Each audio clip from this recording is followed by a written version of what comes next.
selfless, nigga. All the good getting to it, motion. Y'all. They told to hate it. These hoes so overrated. My flow so cold it's crazy. Hit the road and hate it. I'm gonna go with your whole lady. Fuck you niggas pay me. I've been doubling all 24. I play the motion, baby. Home clapping just like two hands. I don't need no new friends. Welcome to Mind Your Business TV, where we give you the raw and unfiltered stories from the game. Today, we shine a light on Nino Breezy, an artist connected to Rick Ross, who found himself in a situation that went from business to betrayal real quick. What started as a simple play in the music game turned into a scam, and when the truth came out, it didn't end quietly. Chairs were flying, punches were thrown, and the scammer ended up facing the consequences. On Mind Your Business TV, Nino Breezy lays it all out, his side of the story, how it went down, and what happens when the hustle turns dirty and somebody tries to play the wrong one. Do you want me to make this? Oh, yeah. So there's a full rundown. That's how the shit went down. Every year for the first home game of the season for the Buccaneers, every year for the first home opener game, you know what I'm saying? I do a big tailgate and I give away shit. So I was out there with my dog, Saucy Fingers, shout out to bro.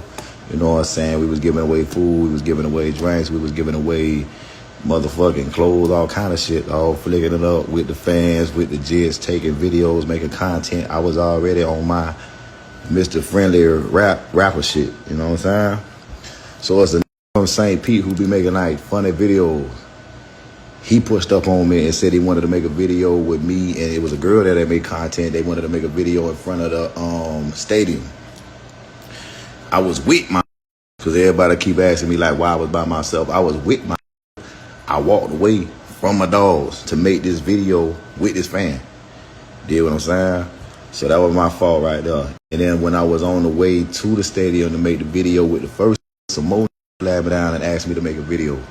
So when I get over there and I see what they got going on, I see they gambling. I told buddy off top, I was like, bro, I don't gamble. And I turned to walk away. He grabbed my shoulder, was like, nah, bro, ain't nothing like that. We just know you got motion in your film. I want to throw this bitch on TikTok. And I guess he wanted to power up all the clout. And I wasn't tripping, so I was like, okay, we can rip it. You know what I'm saying? Cause he said it was free. Out of his own mouth, he said it was free. So then he going through the motions. He was like 1,000 for 1,000. I ain't get 1,000, bro. All this shit went down over like $500-$600. Cause I just went in my pocket and grabbed whatever dollars I had. I ain't get blue. I just went in my pocket, grabbed, gave whatever dollars I had. I ain't counted. He ain't counted. If we gamble, then you gonna count the money. You know what I'm saying? If you saying it's 1,000 for 1,000, you gonna count the money and make sure I just gave you a band. I just pulled out the cash. He ain't counted. I ain't counted. And we just making it look like we gambling on TikTok. But as time go on, like, they got me sitting here like a long ass time. Mind this bullshit ass game that I told him I didn't want to play. So I just got tired of it. I was like, yo, bro, I'm finna slide, bitch. I need my cheese bite. He was like, nah, you ain't getting that bike. You lost it. Like, I lost it. I told you all top I wasn't gambling, bro. You said you wanted to get some content for your TikTok, so we over here making it look like we gambling. Cause I ain't even really put up the cash that you asked me to, bro. And then really like ain't nothing. Ain't getting this shit back. So then once I could tell Buddy wasn't finna give me my shit back, you know I had the jewels on. So I walk away. I get a jewelry to my little dog. I told little dog go across the street because I know at the stadium they probably got polices and security and all that type of shit. I ain't even want to risk a man with my jewelry dog. So I just told little dog go over there. Alright, so he was over there. Then you got the female. She ain't want to do nothing, which is understandable. She a lady, you know what I'm saying? And then I got the one that was there with me to make the original content. But this is my first day beating Buddy. He from the city. He could have jumped out there if he wanted to, but I guess he felt like he didn't want to. And I already knew I was finna go. So I wanted to call my dogs and see if I could get them over there. But at the same time, I'm seeing that these look like they finna get swift. They looking like they trying to get somewhere. So I didn't have the opportunity to even try to get my over there. I just knew I had to go.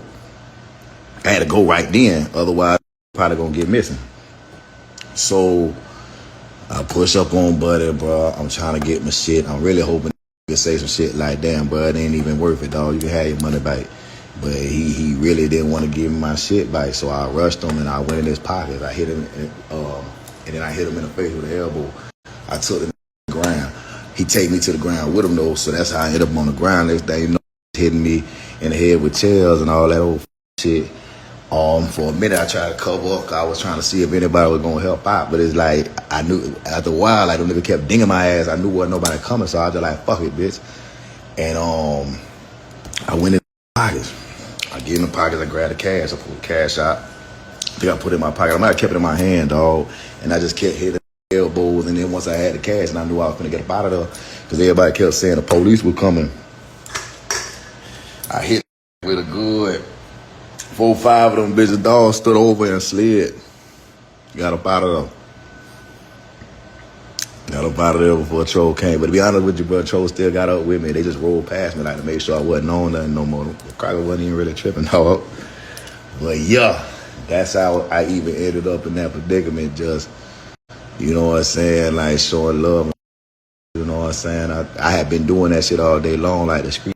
I mean, I never would have went for that. But as a rapper and having fans, you know, they be asking me to do all kind of different shit, you know what I'm saying, for their social medias or for whatever particular hustle they might got. And I always on it. If I buy some food, I'll take pictures of the food and tag you. You know what I'm saying? I tag local rappers. I do all that old kind of shit. So it didn't really seem irregular to me that a want me on their TikTok. You know what I'm saying? But I still ain't gonna let that stay in my brain. I'm still finna with who me. And on top of that, I just think it's good that a bitch know, you feel me? I'ma go behind mine. 10 times out of 10, I'ma go behind mine. I ain't about it, homie. Like I said, where I'm from, this is regular everyday shit. Like I can't even believe the internet reacting the way that they did, cause I just did what I expected, what I